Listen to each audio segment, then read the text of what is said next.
Well, okay, there's only one thing that you can do when there's a new Optimus video out, and that is you have to call in himself, Scott Walter. There's nothing else to be done. Scott, thank you so much. Calling us all the way from Switzerland. Yes, and I hope the cellular data lasts so we can make it all the way through the video. We'll give it a try. Since you're calling from a train in Switzerland. Yes. So we'll see how mobile the mobile data plan is. I've been on a train. I've been on a train in Switzerland. Actually went from Switzerland to Austria through the Alps. It was the most magnificent journey I've ever been on in my life. Mm-hmm.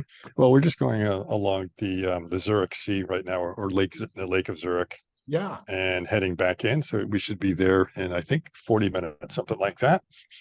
So that's how much time we got before All we right. have to Well, where do you want to train. start? Where do you want to start, Scott? What do you want to talk about first? I've got the video ready to go. Do you want me to just play it, or how do you want yeah, there's so much. I mean, just start from the beginning. That's almost the easiest, isn't it? Here we go. Okay, so we can definitely see some changes. Stop right there. Take a look at that hand. Have we seen that hand before? No, I think the hand is almost completely new, right? It's completely new, but we've actually seen it before. If you look at the very original design, going back to AI Day 1, when they showed the real prototype of what they wanted to do, which was just a rendering at that point, the hands looked kind of more like that, that kind of sleekish look. I see. So you see it's getting a little bit closer to the original vision there, at least in the hands. Now, it's a little bit hard to tell from this angle, but we'll see that it's still very similar to the last design that they had. It's 5 fingers, right. 2 knuckles, not 3 knuckles. They still say at some point, let's wait till we get into the hands until they start showing that. Right. I don't want to get ahead of myself, but that's like one of the first things I noticed. All right, do you want to move along then? Yeah, let's move right along.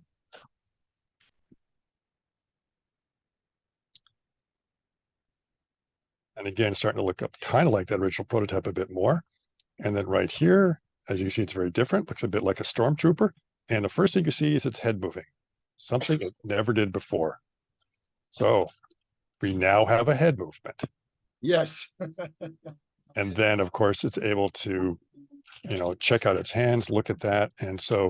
And then this walking, I mean, I'll be honest, when I first saw it this morning and I got all this stuff, you can pause right there. Okay. That when I first saw everything this morning, I was a bit bleary-eyed looking at what was coming up. And I wasn't sure that this was from an official account. I thought someone was like trolling me. Oh, wow. And looked at like, wait a minute, did they do this? This looks too real.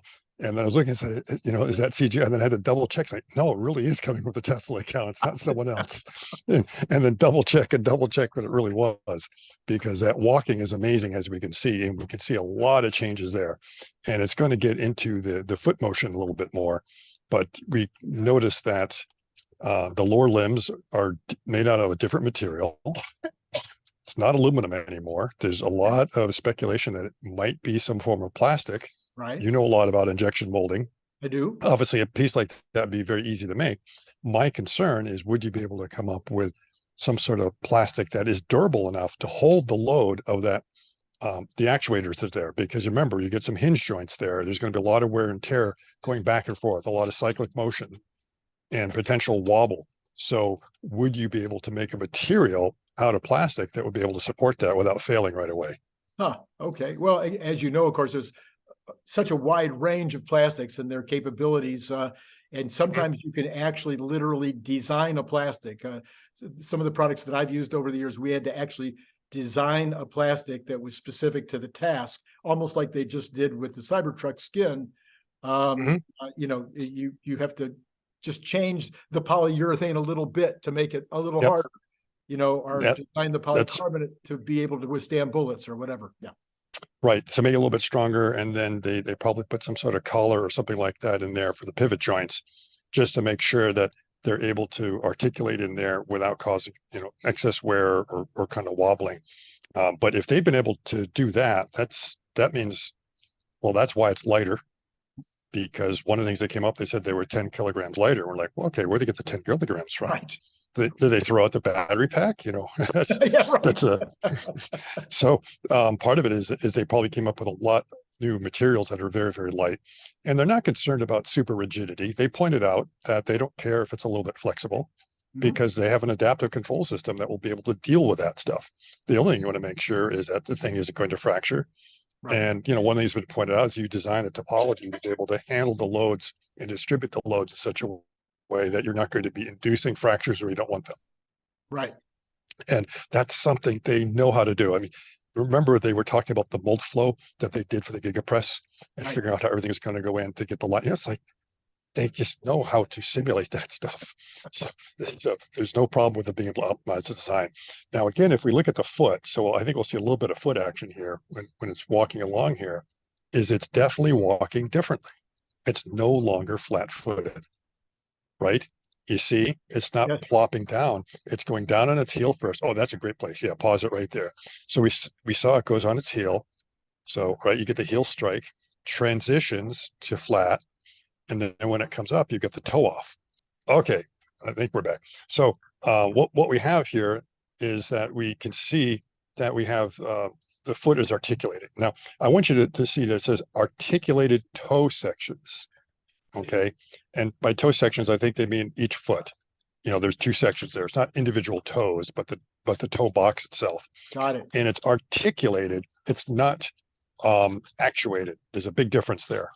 So they have a joint there that's allowed to articulate, and it's probably using some sort of compliance mechanism to spring back. So it's storing a little bit of energy, and then when you're pushing on, and then it's going to push off to kind of give it a little bit back. Wow. And that's allowing it to walk better that's why it's 30% faster at walking. So it's probably about the speed of a normal human gait at this point. Because before, I think I had it a little bit below, you know, and my estimates on where it was, that 30% I think would get you right would be the normal walking speed.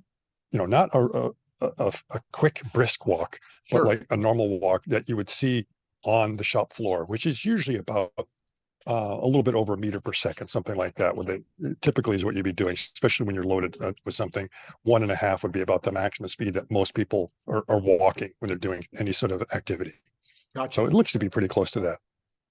All right. And they probably did it without, and there's a certain amount of energy savings. I think the fact that it's lighter, especially if those lower extremities is where they save the weight. Oh boy, that's when you really save a lot of energy in your walking. You don't have to worry about the batteries draining really quickly or anything like that. Right. The other thing is that, you know, it looks like they made some of those actuators in there. They've designed them to be a little bit tighter and more elegant, and they really fit in there quite well. So I like the way that's done. And the sensors it just allows it to make the contact correctly to get its sense of balance, to get a feeling of the surface it's on, the incline of the surface, everything else. All right. Should we move along? Yes.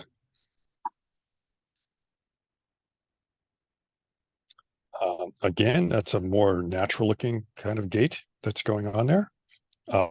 You'll see that we don't get many close-ups of the new pelvic design. It's a very similar design. It's just way more compact. So we see those servos are not sticking out, butting out like they were before. Right, butting out. And it also looks, butting, So a little bit of a pun there, but because you remember before, those actuators are really quite big in the rear. Right. And now they've made that a bit more central, so it seems to be a little bit sleeker along there. And those actuators actually seem to be a lot tighter. They're a lot smaller, not as big as before. And part of it is probably just a better design. And also the mechanism, if it's a little bit lighter, then your torque requirements are probably not quite as high either. So there may have been some optimizations that way. The other thing I want to point out is that, do you see any cables? Oh, wow. No. Yeah, I mean, that was really the very first thing I noticed. Is like, oh, where'd the cables go? Huh. So when you look closely, you'll see a little bit here and there in a few places, almost like when you look at your own body, you might notice, oh, there's a tendon that kind of goes through my knee and then disappears, you know, or there's an artery that kind of comes to the surface and disappears. It's the same thing as they've really put them in there. And they've mentioned the way they did it is that's part of the redesign of the actuators, is that the harnessing is incorporated into the actuator design. Something I was saying they needed to do, and they did it. Okay. And again, they did it not because they were listening to me, but because it was the logical thing to do. I'm sure they were listening to you, Scott. I don't think so. So now again, the other thing they've done is everything is covered up very well. So you don't have to worry about pinch points anymore, Right. or any areas that you'd be concerned could cause injury or intrusion of parts. So the cabling's away. You don't have to worry about snags or snag hazards there. You don't have to worry about the pinch points. All the edges are much smoother now. The shoulder looks really pretty nice, but if you look really closely at the shoulder, it seems to be the same kind of three-axis serial mechanism that's there. It's just that it's tightened up a bit better and covered up a little bit better. It looks like the elbow, it's hard to tell from the elbow, but I think it's the same kind of mechanism, that push-pull rod that they have. And then the interior part of the elbow, they have some sort of fabric in there that's able to cover that up. So again, you don't have to worry about a pinch point or dust or any sort of things, or dirt or anything getting into the elbow mechanism. That's protected pretty well. And the wrist, as we move around, we might see a better image of the wrist as we get along here. And well, again, this is the squatting that I like. So you'll notice it's figured out that it needs to put its arms out in order to get the balance. Oh, It's very, very, very important, because you do that squatting position, not only do you have to lean forward, but you need to get as much mass forward as possible. And you'll definitely see it from the side. You try to figure out, well, where's the center of gravity of this thing? It almost looks like it should fall over. And anyone that's tried sitting without a chair knows that's pretty hard. sure, sure. And the other thing that's rather interesting, I'm pretty sure it can sit in a chair now. Oh, And there was a video that came out recently about Boston Dynamics that says that one of the things that Boston Dynamics robot can't do is sit in a chair. It has a interesting. hard time doing it, which was like, oh, really? So it can so a lot of the things that we take for granted that these bots can do, they can't. And then they amaze us by being able to do things like backflips. Yeah, So exactly. I'm pretty sure it should be able to sit in a chair now that it understands that and knows how to do a squat. And that means there's really good perception of what is balance and how to control its balance, and how the movement of one limb affects the overall balance of the entire tree. Yeah. That's very, very important. Even to the point that I wouldn't be surprised if it learned to lean its head forward if it has to just get that little extra bit to not lose its balance. Yeah. Oh, yeah. Okay. But its head probably isn't probably 10 pounds of ugly fat like a human head. No. So I think it's pretty light. Yeah, it's just the actuators and just the cameras. Right. Okay. I'm not sure if they still have a hook mechanism in there or not, because now that you've got the actuators, are going to have to carry the whole weight, so that they may have a different way of doing harnessing now. So you were going to talk about the wrist. Is that a better shot of the wrist? We'll get a better shot, I think, when we actually start seeing it manipulating the hand. So as we go along here, they've got they've improved the wrist design. So overall, they haven't okay, right there, they haven't really changed the overall kinematic or anything. It's not like they threw out one design and said, oh, we're doing it completely different. So everything is being actuated the same way. And if you look at the hands are being done the same way. But if you look at the two actuators that are there, the push-pull, they used to be parallel to each other. But you notice you see they make a little bit of a V shape. They kind of come in. So that allows them to make sure the wrist is sleeker. Before, where the bar was that they connected to on the wrist came out a little bit further.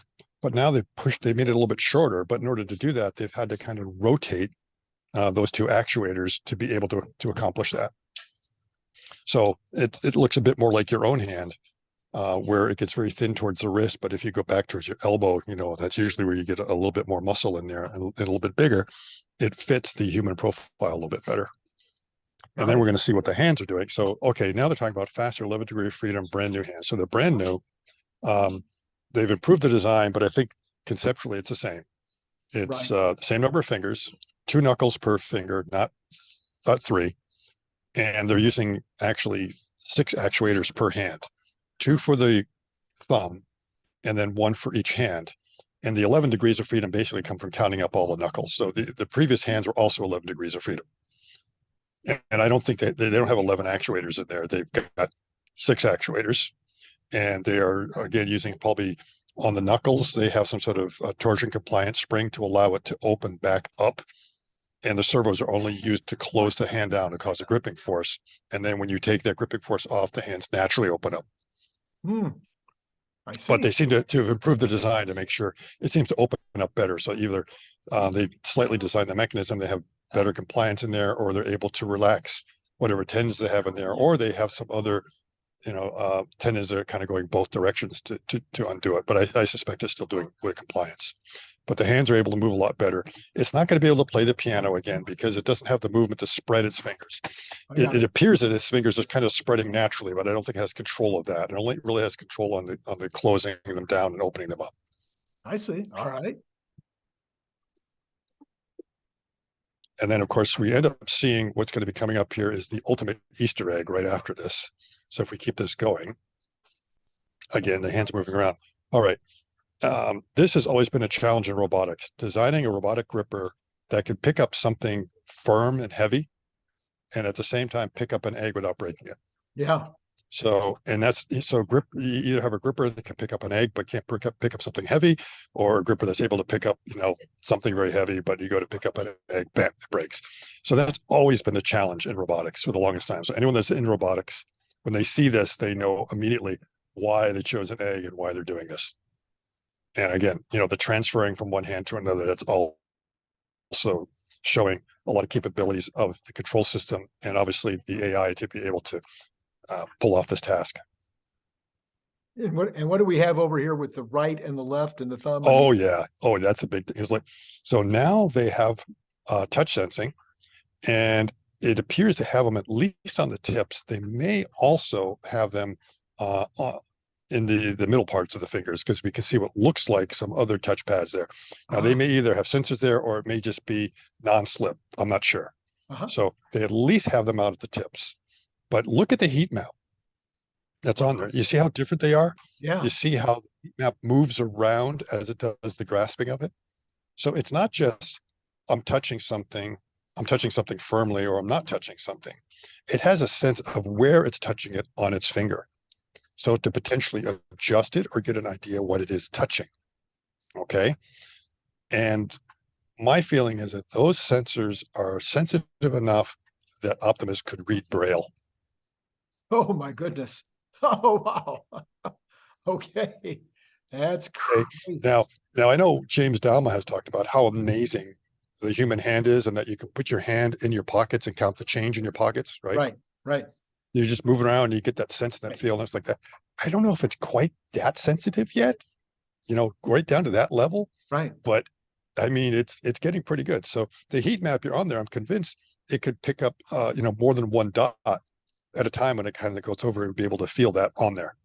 So yeah, that's that brings in a whole new host of capabilities from before, where we were just, I'm sure it's still using a lot of back EMF and stuff like that as part of its control system and sort of its understanding. But now they're throwing the tactile sensing in there. Man, this is just going to be able to manipulate anything and learn really quickly. Amazing.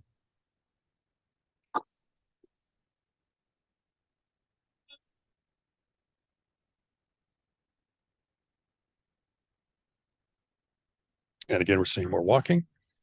And then, of course, right after this, what we're going to see are the dance moves. This is what I was expecting would happen at the Cybertruck reveal. They probably could have done it, but I guess they decided they didn't want to steal the show, because this would have stolen the show. Some people are saying that he can dance better than Elon. Yeah. Absolutely. Probably true. And that's still a pretty low bar. That is a pretty low bar. Well, Scott, here's my question. Okay. You know this is going to be my question. I take a look at this as a manufacturer and I say, this is a done deal. This is a ready to produce. This is finished off. They got the brand on the chest.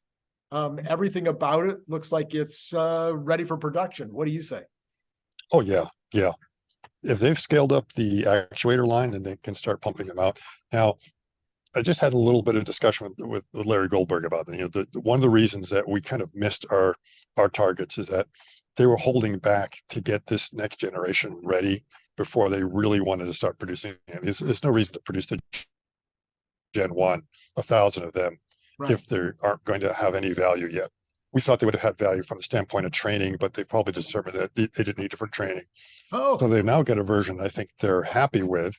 And the question is this one that they're now ready to scale up to 100 bots, 1,000 bots? What is that they plan on doing?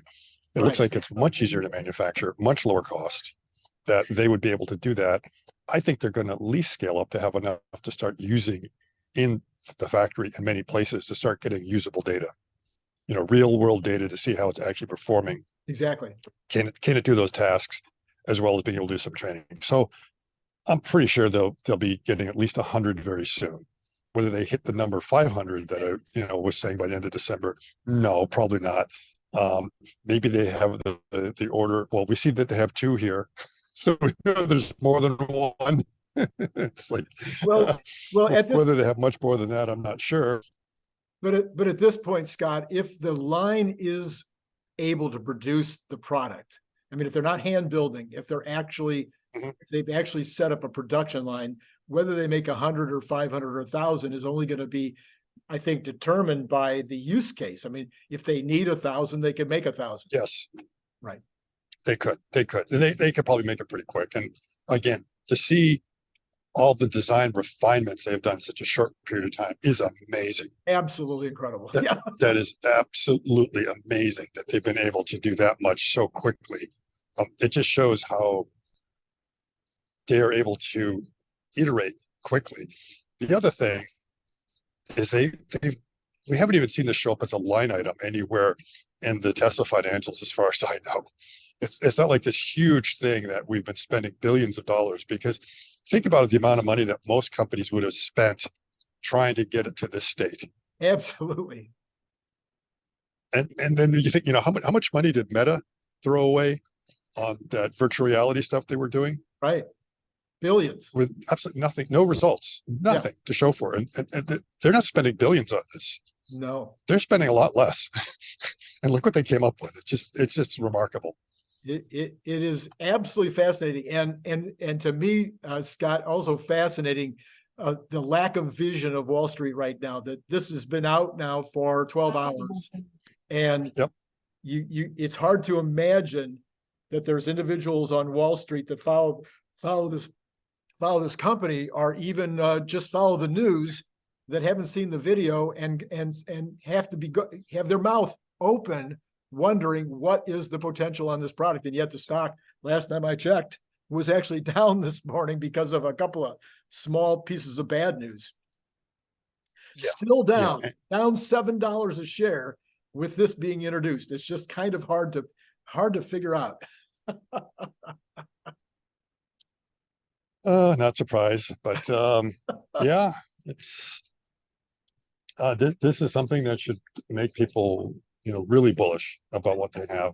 One of the things I pointed out is that once you start seeing the branding on the prototype, well, this is no longer a prototype, when that brand starts showing up. Right. It means they're really thinking about some serious scale.